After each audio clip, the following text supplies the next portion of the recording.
Now we are going to go with the panel, Heidi, and our moderator is Elizabeth Boisson. Hi, Elizabeth. She is the president and co-founder of Helping Parents Heal and the author of the new book, Life After Life, Helping Parents Heal. And then we're going to have as her panel, Bill Guggenheim. Hi, Bill. Bill is a pioneer in the field of after-death communication. He's considered to be the father of ADC research. He's written and spoken on many topics, and with his wife, former wife, Judy Guggenheim, they wrote the very well-known book from, wow, I don't know how many of those you've sold, Bill, but it's been an amazing book. He's still selling, absolutely. Hello from heaven. And then our friend Christine, and Christine is a surgeon. Hi, how are you? Good to see you. Christine Duminiak. And she's a certified grief recovery specialist and the author of After Death Communications, God's Gift of Love. And then we have Eben Alexander. Hi, Eben. Hello, how are you? Good. And he is a neurosurgeon and author of the best-selling book, Proof of Heaven, The Map of Heaven and Living in a Mindful Universe. And I just wanted to say for everybody that Elizabeth is the founder and president of Helping Parents Heal. Please go on her site. She is going to have a phenomenal conference this summer in Arizona, and I know many will be there on this panel. So yes, I love what you're talking about today, all of you, and you're all leaders in the field in after-death communication. So thank you for being here. Yes, thank you so much. And let's get on with it because I know it's going to be a great panel. Thank you. This is wonderful. I'm so excited to be asking the questions on this panel. And I think we're going to start with Bill because of the fact that he is considered to be the father of after-death communication with his wife, Judy. He wrote the bestseller, as everyone knows, Hello from Heaven, that he was holding up there. Maybe we could start with this questions for people who don't know what it is. What is an after-death communication experience? Could you maybe tell us about that, Bill? Well, I heard the first three in 1977 at a 5-day workshop with Elizabeth Kubler-Ross. Then I did research for 11 years and found out nobody had ever studied them, even though they had been reported throughout history. Then in 1988, Judy and I began our research, and we came up with the following definition that fit the criteria of what we're looking for. An after-death communication, or ADC, is a spiritual experience that occurs when someone is contacted directly and spontaneously by a family member or a friend who has died, who has made their transition. An ADC is a direct experience because no third parties, such as psychics, mediums, therapists, hypnotists, rituals, or any kind of device, Ouija boards, are involved. And an ADC is a spontaneous event because our deceased loved ones always choose when, where, and how they will contact us. We don't initiate it, they do. We have to be open. And an ADC can happen anytime and anywhere. And it's phenomenal where people can be what they can be doing, driving their car. We have a whole lot of accounts of people driving their car and somehow staying on the road, which I wouldn't, but they did, unfortunately. And having somebody just appear in their car with them, things like that. Some cases they saved their life. So that's the definition of it. That's beautiful. And that's it helps for the rest. And I'd like to have Dr. Eben Alexander, who obviously wrote Proof of Heaven and The Map of Heaven, Living in a Mindful Universe, who's experienced a near-death experience, explain to us what the mechanism by which an ADC occurs. Maybe you could tell a little bit about that, Eben? Yes, I think it's important to state, as a scientist studying consciousness, I've had to greatly enlarge my view of what consciousness actually is. And when you do that, you find that things like after-death communications fit pretty readily into a new theoretical model. The thing is, you have to leave behind the notion that the brain creates consciousness and that only the physical world exists. And believe me, the modern science of consciousness is well beyond that point anyway. And so how these happen is really about the fact that we're sharing that one mind. There's a beautiful book by Larry Dossey, One Mind, that clarifies this notion that we're coming to in neuroscience and philosophy of mind about the true nature of consciousness, where we see the brain really as a filter that allows consciousness in, but that we're all sharing that one primordial consciousness. And when there's a certain amount of resonance, of kind of overlap of information, that's something that we sense in those realms as a loved one, who has chosen to make this appearance to us, even in this material world. That's how the things can happen. It's really a whole different way of looking at information and our kind of perceived reality, and one that really puts consciousness first. We know now in modern neuroscience that we cannot simply say the brain creates consciousness. There's far too much evidence for non-local consciousness, and these kind of stories, after-death communications, in many ways, are the tip of the spear. They and NDEs are providing us with experiences that people share and describe that go beyond anything that could just be whipped up by imagination. And that, I think, is the important thing to point out, that ultimately this one mind and this sense of connection through mind is something just as discussed by Larry Dossey's book, and also in our book, Living in a Mindful Universe, we go into great detail about this notion of the one mind and the brain as the filter. But it really has to do with resonance and love. And that is what creates that incredible ability to connect. And that's something amazingly psychic mediums can pick up on, even though they don't have the emotional engagement that we do with loved ones who have already left the physical plane. And yet that information field is accessible, not just to those of us who are connected through this profound power of love, but also that psychic mediums can take advantage of to help connect, a sitter with a spiritual loved one who has left the physical plane. It's really, therefore, about this beautiful resonance we share. And I think it's ultimately part of the lesson of who we are and how we relate to the universe, that these kind of profound events like after-death communications, near-death experiences, and even the entire world of hospice work and terminal care, like the recent book by Kerr, Kerr, on Death is But a Dream, which is just work in hospice, but you find that incredible sense of loved ones coming back to escort people over in that setting. And of course, that's just a really strong after-death communication that is there to help us at the time of our own transition. So I hope that at least starts an answer to your question. That's beautiful. And Dr. Christopher Kerr is amazing. His book, Death is But a Dream, is beautiful as well. And he'll be one of our speakers actually at the conference. Christine, I would love to speak to you as well as a medium. You are also a member of the Association for Death Education and Counseling, and the founder and spiritual advisor of Prayer Wave for After-Death Communications. You also wrote a book called After Death Communications, God's Gift of Love, among several other books. And I would love to hear your answer as to what would you advise someone who is longing to get an ADC? Could you Hi, Elizabeth and Eben and Bill. Nice to be here with you all today. A little correction, I'm not a medium. I just help people to recognize the signs that they're getting from their loved ones, because signs are often very subtle. And if you are deep in grief, it's very easy to overlook signs that you're getting, especially in the initial stages. So I always recommend a two-step process. First, ask God to allow your loved one to visit you in a very comforting way.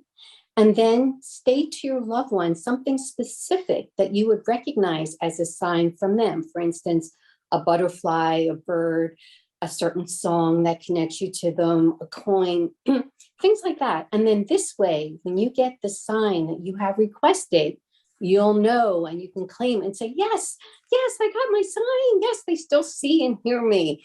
And that is, I think, the easiest way that you can validate your experience. That's beautiful. And I think that we do that every single day, at least in Helping Parents Heal. We're constantly asking for signs and seeing them. And thanks for letting us know. And I think we have time for a second set of questions, which is very exciting. So we're going to move on to Bill again. What are typical ADC experiences? I know that there are many of them, maybe 12, and what do they involve? Could you possibly go through them as quickly as possible just to let people know?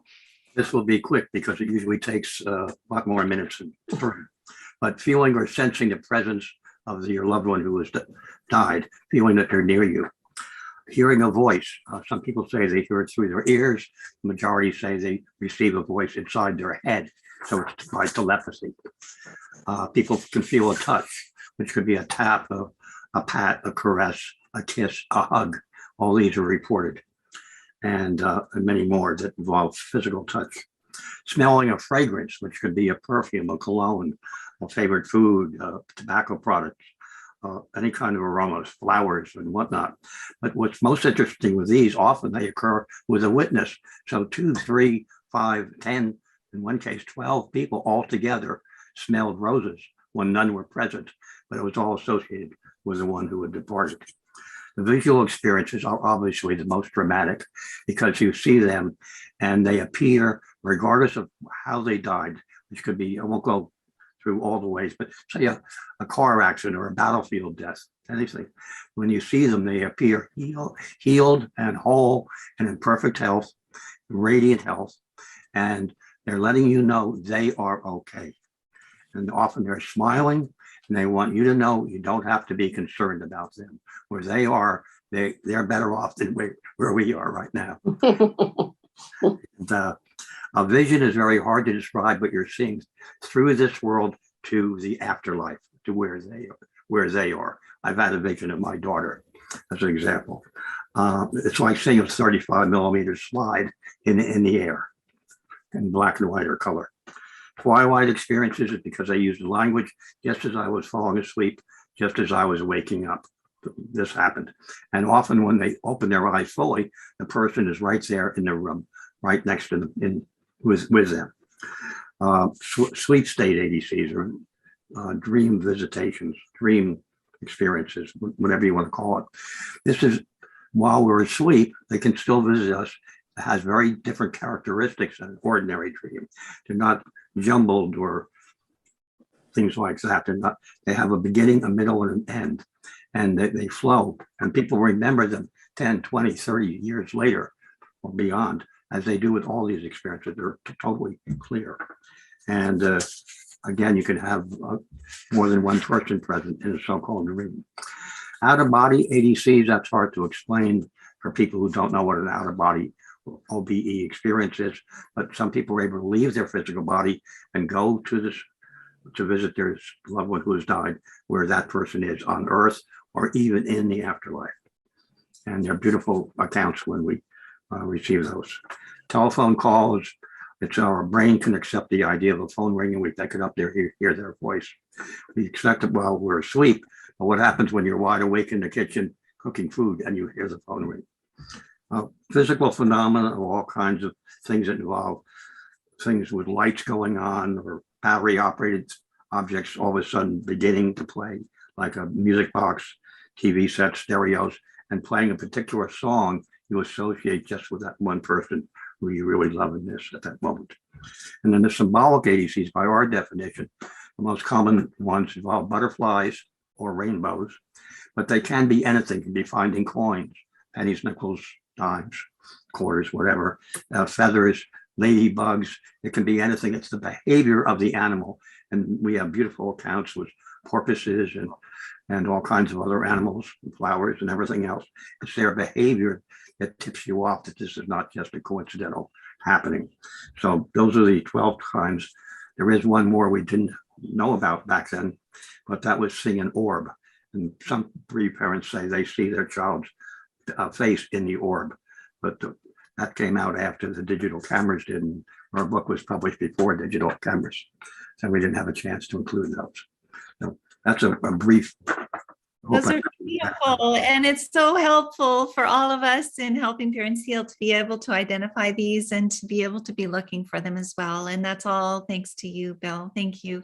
And Dr. Eben Alexander, are there other means besides ADCs to communicate with our departed loved ones? Can you name some other ways that we can do that? Well, I kind of interpret this question as, are there ways that we can initiate, or try and foster it? Because Bill has just given a beautiful, exhaustive list. I would simply add owls, hummingbirds, and dragonflies to the list of animals that I've heard in beautiful kind of after ADC kind of communications. So there's plenty there. My point would be that, as Bill said, I've found I try meditation. I use binaural beat brainwave entrainment on a daily basis. I've been doing that for more than a decade to return to my NDE, to develop my relationship with that spiritual realm. And what I can say is my successful communications with my departed loved ones are there. They're very powerful, but they are few and far between. As Bill says, it's got to be really their initiative on the other side. And that's why I feel that in the mediumship work, it's got to be that love that they feel from the other side that helps the medium to connect them to this side. But what I would say is whatever one can do to thin the veil, and that certainly includes meditation, forms of centering prayer, all the different ways we can go into that mental space, because the huge lesson that's coming out of the scientific study of consciousness in this environment with these kind of empirical cases is this notion of one mind and really of the primacy of consciousness in the universe. We look around and we see this world out there, and we think it's all out there independent of us. But the astonishing thing that quantum physics teaches us so deeply is none of it exists independently of the observing mind. And modern science is getting to a point of really putting mind and the mental layer of information assimilation, integration in the universe in a primary position. And that's really the thing to remember. So with this evolving scientific model of the brain as a filter that reduces, or a transceiver of that primordial consciousness, the more we can thin that veil, that is, get that little voice in the head, the little ego voice, out of the way. So many people identify with that voice in their head as who they are. And yet it's a little more than the ego. And the ego in many ways can be your enemy in this journey. And this is about seeking kind of a notion of higher self. And that higher self is the part of us that's connected with other loved ones, with that God force at the core of the universe, with the universe at large. And that's why meditation, centering prayer can be so important to help us learn how to thin that veil, explore consciousness, and reach out to those loved ones who have left the physical plane. Again, it's for the most part up to them when and how those encounters happen, but by having an open mind. I love what Christine said about signs, about synchronicities. To me, synchronicities, first really kind of focused on by Carl Jung back in the mid-20th century, the famous Swiss psychiatrist, but he was heavily onto something. He had notions of this one mind, of the collective unconscious, and he clearly kind of got it about this one mind that we share. And that's where the scientific world is going today, as I said. But it's really about being open, about recognizing these synchronicities, these things that are just kind of shocking reminders of our loved ones who have left, and realize that often they are communicating to us through these events in our lives and these particular signs. And then all the many ways that Bill just mentioned about connecting with the spiritual realm. It's really just educating ourselves, opening our minds to the possibilities, and not listening to some materialist scientist who really has no clue about anything about consciousness, who says these things are impossible because they violate our theoretical models, where the theoretical models have nothing to say about the mind-brain relationship. I mean, that is a dead zone. And for any scientist to tell you otherwise is a misinformation. So we're really all in this together, and ADCs, NDEs, these are all profound ways for each and every one of us to connect with our higher soul and our richer spiritual nature and the universe at large. And we should consider these communications from our loved ones who have left the physical plane to be tremendous gifts that help transform and catalyze our metamorphosis into much wiser and knowing and connected beings. That's beautiful. And I must say that, yes, our loved ones in spirit are working equally hard to communicate with us as we are to communicate with them. They are happy, healthy, and whole. We're still in school, so we're learning things here. And I think that it is important that we all realize that the veil is thinning. It is naturally thinning, but we can help it thin by raising our vibration, as you were saying, as all of you have been stating, and recognizing those signs that they're sending us. And Christine, before we run out of time, I'd like to ask you one last question, and that though all of these questions are just beautiful, could you tell us a little bit about what the benefits of getting an ADC are? And I think that we've kind of gone over that a little bit, but maybe you could go into a little. ADCs are so important because it shows us that our loved ones can still see and hear us, and the relationship continues, not in a physical way, but in a spiritual way. And many times that's even more important. So because they still see and hear us, it's never too late to say those emotions, those feelings that you had that you didn't get a chance to say. For instance, if it was a sudden death, you never got a chance to say goodbye, but you could say goodbye to the physical you, but hello to the new spiritual relationship we're now going to have. And I love you, I forgive you, those unspoken things that you did not get a chance to say. You understand when you get signs that they're not off in a black hole somewhere, that they really are like angels on our shoulders and they're with us. And they come to all those special occasions that we care so much about, the weddings, the births, the birthday parties, anything that's important, it's important to them too, and they come.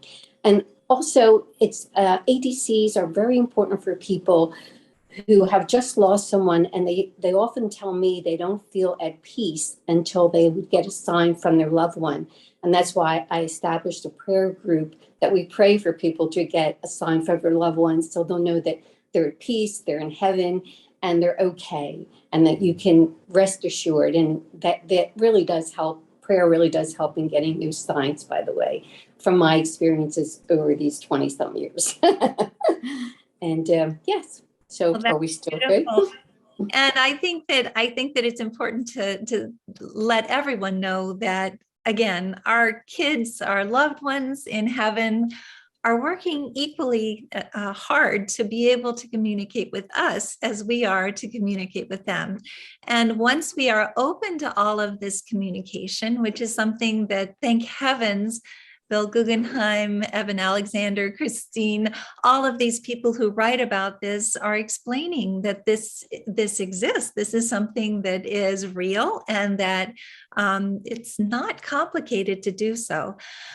I think we're able to live our lives with gratitude. And one of the big things that I've found, and I just want to put that out there as well, is, and I think that this is something that all three of you do every day of your lives, is helping others helps ourselves to move forward on this Greek journey. And I feel very, very fortunate to have met people like you on this Greek journey, as well as Dr. Heidi and Gloria Horsley. It's just such a wonderful thing to be able to do this and to explain to parents, as well as everyone who's experienced the passing of a loved one, that they are not gone. They're still right here, and that they love hearing us talk about them. So I appreciate it. We might have, let's see, I think we're right at time right now. So if you all have a closing, maybe 1 minute to say something, Bill, would you like to just add something very quickly? From my experience, everything involving after-death communications is based upon one word: love.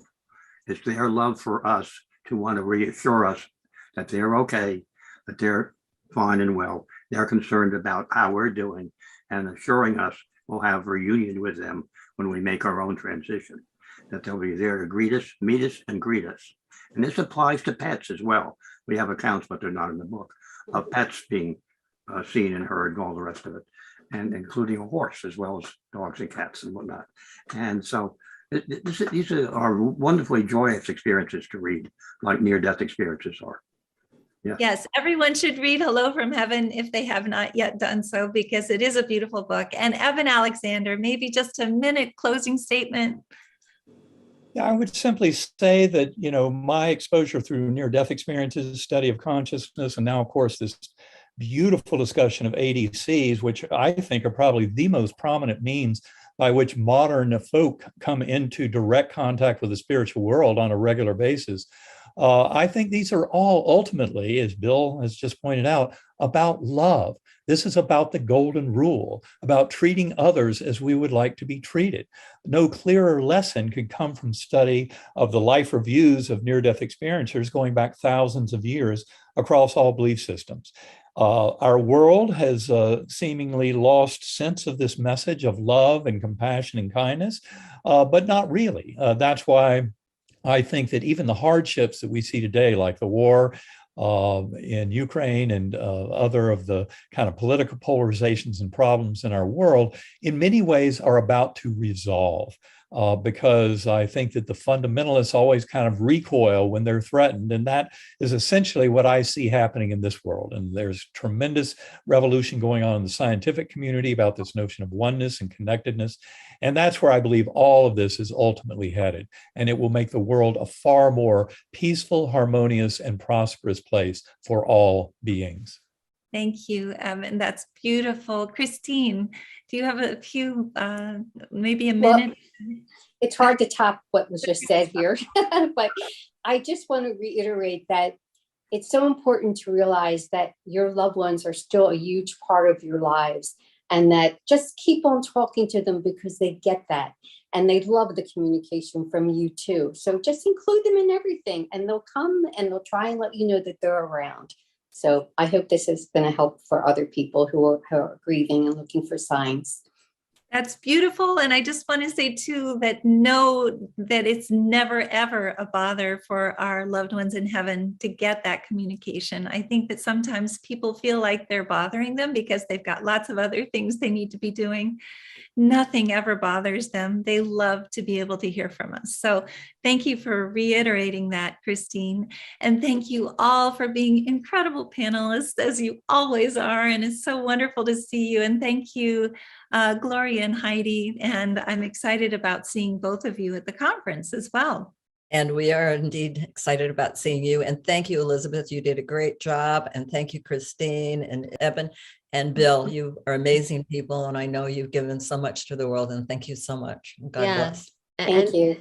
Thank you for reminding us of the continuing bonds that we continue to have with our loved ones. I mean, and feeling my dad's presence and my brother's presence, they are my guiding light. And just the hope that you give everybody out there that our loved ones are safe, they're in a good space, and they are still connected to us. Absolutely. So thank you so much.